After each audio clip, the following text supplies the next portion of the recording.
Hey, what's up campers, Thermal11 here, and welcome to my review of Total Drama, The Ridonculous Race, Lord of the Ring Toss, episode 17 actually, Lord of the Ring Toss. I did not include that in my script. So, it has been a while. I don't know if you guys noticed, but most of these reviews were recorded, like most of the reviews the past week were recorded on 2 separate days, and yeah, I just spread out the updates on YouTube. I thought that would be easier rather than uploading them all on the same day and them not like getting any views at all. So I was speeding through the show, but now I kind of slowed down. You know, Thanksgiving break. I don't know. I didn't really have that much trouble with homework, so yeah, just Thanksgiving break. Haven't had much time to watch TV, but I have started up watching the show again, and thank God for recaps at the beginning of the episodes because I was starting to forget a little bit of stuff, and I was just like, what's going on now? I probably should have reviewed it last week because I had a little bit of time on Sunday, but I didn't because I wasn't going to be able to review all of them and get enough sleep. So this was another one of those episodes. If you've been keeping up with these videos or even a few of the videos, you should know why I wasn't the biggest fan of this episode. I thought this episode was a waste of time. A waste of time? I thought this episode was a waste of time, and it also made me realize that I hate a character in this season of the show. I also have a few updates, so I mean this intro is kind of longer than the other videos. A fan replied, or a viewer replied on one of the videos about me talking about like the non-elimination rounds and stuff. You know, I ranted about that in a few of the videos, and they said it was like there were some in Total Drama Action or something like that, but there were less characters in Total Drama Action. In this show, there are a ton of characters, yet they continue to do non-elimination rounds, which means eventually, I don't know how many episodes are left. If they're going up to like 26, there's 9 episodes left. I don't know how many teams are left, but eventually they might have to start like getting rid of teams in groups of 2 or something like that. I don't know. I don't think Total Drama Action had that many. Total Drama Action probably had a few, but this show has had like 6 or 7. This show has had a lot. It's too many. It's like, oh, non-elimination round. I personally just don't like that. I don't know if you like that, but you know, that's on you. And the other update, a few of the videos been getting flagged. I don't know if I'm guessing these are just viewers, you know. Oh, I think this is the episode. Oh, it's not the episode. Flag. I don't flag videos normally, so I guess I just think other people wouldn't do it as well. 2 reviews have been taken down. I don't have the original files. I don't keep the original files for my videos. So like, oh, if you take my videos down, they're probably not coming back. I've sent YouTube a reply, but they haven't replied back. You know, YouTube's really bad with that. And apparently I can only reply to it once. So, I mean, if YouTube, if they, you know, the monkeys working at YouTube, if they don't have time to look at my little message saying that it's a freaking review, says review in the corner, has my name in the corner, review is also in the title, but you know, some people are stupid, you know. When they see an image of the episode, they don't notice the little text in the corner like, oh right, this is not the video. Alright, flag. So, whatever, I'm guessing like one person flagged it or it got enough flags to the point where it was taken down. It's not a big problem, but if someone were to go through like the backlog of videos and watch all the reviews, they wouldn't, like a few of them would be missing, and I don't really have an explanation for that other than YouTube being stupid.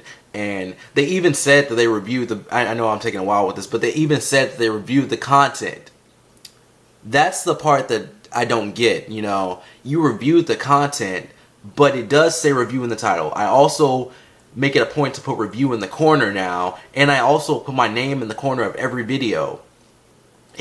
Like, I don't want to put like review like huge on the screen because no one wants to see that, you know. You put it in the corner, people see it, they see it's a review, it says review. I used to put review at the beginning, but that doesn't really help with views. Like, you gotta put the title of the episode. I know there's a little bit of trickery in the game, you know, you put the title of the episode, then you put review, but like, even then, you should be able to tell, oh, this is a review, I'm not gonna watch it. I mean, if you did want to watch the show, I'm pretty sure there are ways of watching it online other than going on YouTube. Like, people always try to go on YouTube for like anime or cartoons. You don't need that. You can go to a website, but I'm kind of ranting for too long. That's just an update, so yeah, this video was supposed to be short, but I kind of messed it up. So, moving on to my review of the episode. Jeff and Brody won last time, and today's challenge is in the Arctic Circle, and the boomerang is back, and that's really interesting because I like the boomerang concept, and I just like them adding more to the show because like episode after episode is kind of the same thing, so it's nice to have different things in there. But has the boomerang actually been used in an episode where it mattered? You know, not at all. That's a problem. And I swear, you know, the older shows didn't have this many, but never mind. I'll talk about that later. I'll talk about that at the end. But it's just like the boomerang should be used in an episode where it actually affects something. Like it, at this point, the boomerang has done nothing to affect the show in any way. That's my personal opinion.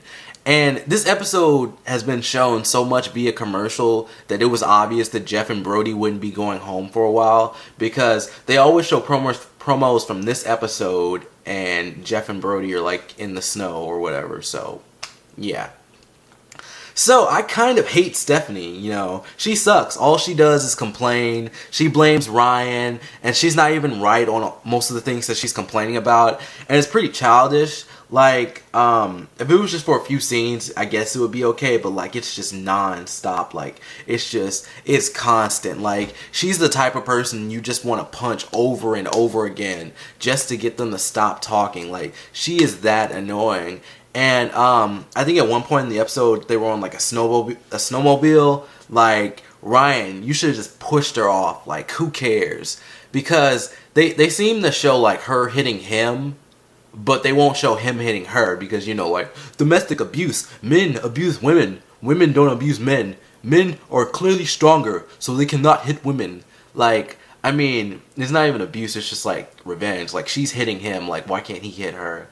But, oh, we can't show that because that's a mature topic or something. Carrie is thinking about an alliance with the Goths. And this is kind of a weird season. Like, has anyone actually formed a serious alliance? Like, none of them have lasted that long. So, I don't know why they're even trying. But, yeah. For some reason, all the teams are being extra social in this episode. Like, yeah, people saying hi to each other. I don't know why that was, like, randomly included. Hey, it's episode 17. There's only 9 left. Let's be friends. So, Kitty, she speaks to the cadets. And MacArthur doesn't like nice people. And I'll admit that sometimes I'm like that. You know, I don't like nice people. But it really depends on, like, how nice you are and what you're doing to be nice and stuff. Like, if you're constantly speaking to me, but you have nothing to add to the conversation, I don't really like you. I've had a few friends like that who just, like, always speak, but they don't have anything to talk about. They're just like, hey, how are you? Hey, what's up? It's the same thing like every day. Like, leave me alone. Or, I don't know. There's different friends. You know, like, they come talk to you, but, like, the conversation's, like, completely normal. Like, you're not bringing anything different to it. You're just being regular. And sometimes I just don't like people that just speak out of the blue. Like, I don't really speak to people that much. With college, I've kind of started doing it more, but, like, yeah. I am really going off topic in this video. Like, first the rant, then I'm just going off topic with like every little thing from the episode. I don't know. This is gonna be a long video. Whatever. So as the teams are off, it's 2 teams per plane, and Jose, she seems like she's trying to manipulate people, but she's not being that successful. It's like you're trying to be a villain, but you're not doing a good job with it. And that's cool if, you know, if they want to keep that idea until, like, the finale or however long they last in the show. I like that. It's different, you know. They're switching. I like that they're switching a lot of things up. So, yeah. I keep saying that. The challenge is to find a hoop in the snow, and then they have to throw it on a narwhal. Narwhal. Yeah. After they do that, they ride a snowmobile to the next part of the challenge. And really, it's not that complicated of a challenge. I guess like throwing on the narwhal, but like the narwhal, everything else wasn't really that complicated. So Stephanie and Ryan, they get the boomerang, and Stephanie is just really annoying. Like, she's overstayed her welcome, and throughout this episode I was just wondering, when is this team going home? Like, what do they even offer to the show? They're starting to be like the Step Brothers, always fighting, but they don't affect the plot overall, you know. Are Stephanie and Ryan going to be in the finale or something? Like, that was something that I was wondering about. You know, that wouldn't even be unexpected because I think most of the teams that have stayed in the competition, like towards the end of the episode, it's like, oh, you're eliminated. Wait a minute, non-elimination round. It's like, I think most of those teams have been gone. Let me see. I think the Ice Dancers were at the end once, but that was a non-elimination round. But they're kind of important. The Cadets were at the end too. Who else? I'm not sure if Owen and Noah were at the end. I don't know. A few people have been in the end, but like, it's just the point that Stephanie and Ryan, they don't really seem like they have anything going on. They don't have anything going on with the other teams. Like, it was the same thing with the Step Brothers. Like, oh, they're kind of similar to the Rockers. Oh, they can all be friends. Oh, but they're eliminated. Quadruple elimination because it's 4 of them. But like Stephanie and Ryan, they're not really interacting with other teams. You know, most of their development, most of their interactions, they're with each other. You know.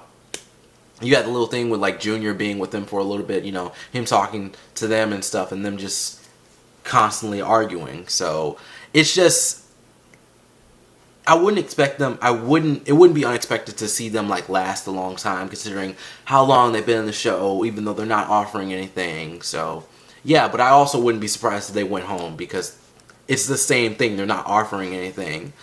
So they're arguing or whatever. Ryan walked off, and I bet he's having trouble, like, struggling not to hit her. Oh no, another abuse joke. But like, if someone was constantly insulting you, and even if they hit you, but like you can't hit them because like people will look at you a bad way, I think you'd want to punch them. Like, honestly, I'd want to hit this person for just being this rude and everything. And as I said before, I wanted him to push her off the snowmobile. But anyway, their team finished the first challenge first, because he gets the ring on the narwhal. And Jeff has trouble throughout the entire episode getting the hoop on the narwhal. And Devin is still going through the stages of breakup. The haters continue to fight as the teams start to finish the first part of the challenge. And the next part of the challenge is to build an igloo, get an okay, and then, you know, just run to the finish line. So Ryan goes off on Stephanie, and he's completely right in what he's saying.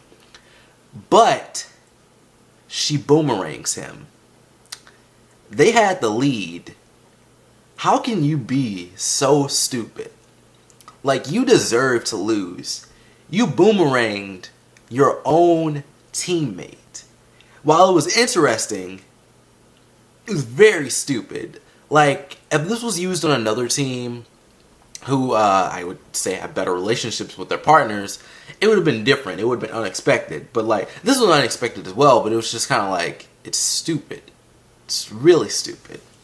And as I said earlier, Jose is trying to manipulate people and go after people, but she just doesn't work as a villain. You know, you have to really screw someone over for that. And they're just like, oh, this person's going to be our enemy. Oh, this person's going to be our prey. And it's just not working out.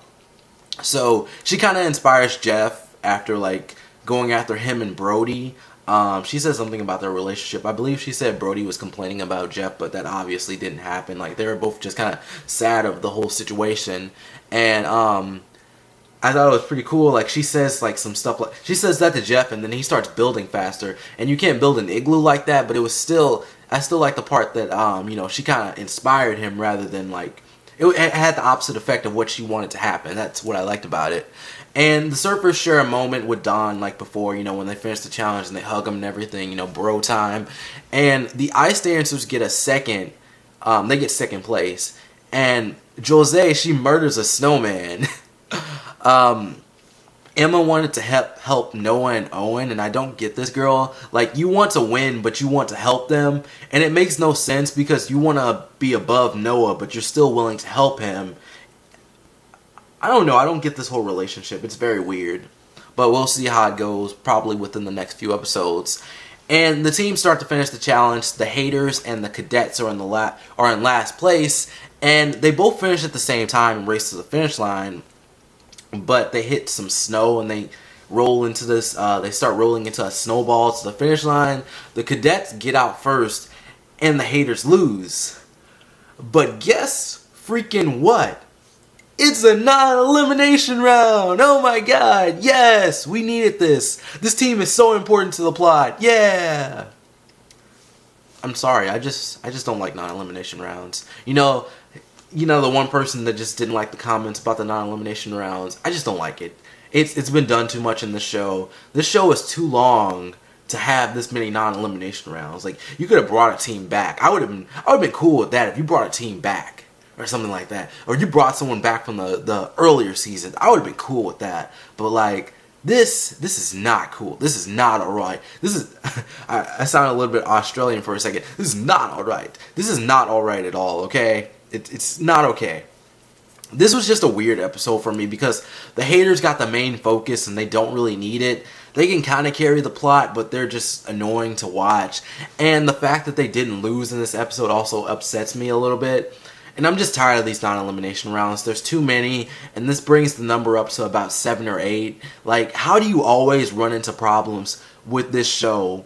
If it's literally that hard to make a show, just repeat the first season plot again. Put them on an island. No one cares. Like, people just like the show. Put them on an island again. We really don't care. We just like the show. And maybe the haters will make it to the finale since they've survived elimination a few times, but I don't think so. They're just here to be here, They don't matter. Devin and Carrie will probably be here for at least 3 episodes, and I've given my thoughts on the other teams in previous reviews.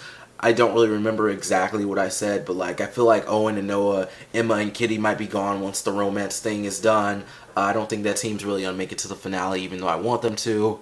Cadets and Ice Dancers seem like finale material, but I'm unsure. And I don't think anyone else is really that important. Devin and Carrie, as I said before, will probably last for about 3 more episodes. I think it's like 6 or 7 stages of heartbreak. 7, I think. And perhaps she'll confess his love at that point. At the end, maybe the last stage of heartbreak is like getting over the girl, and that's when not Shelly, but that's when Carrie's gonna make her move on Devin, and maybe she'll make a move on him, and they'll get like eliminated because of that. But that's it from me. What'd you think about this episode? My Facebook and Twitter are in the description. I'm Sermo11. Thanks for watching. See you next time, and peace out.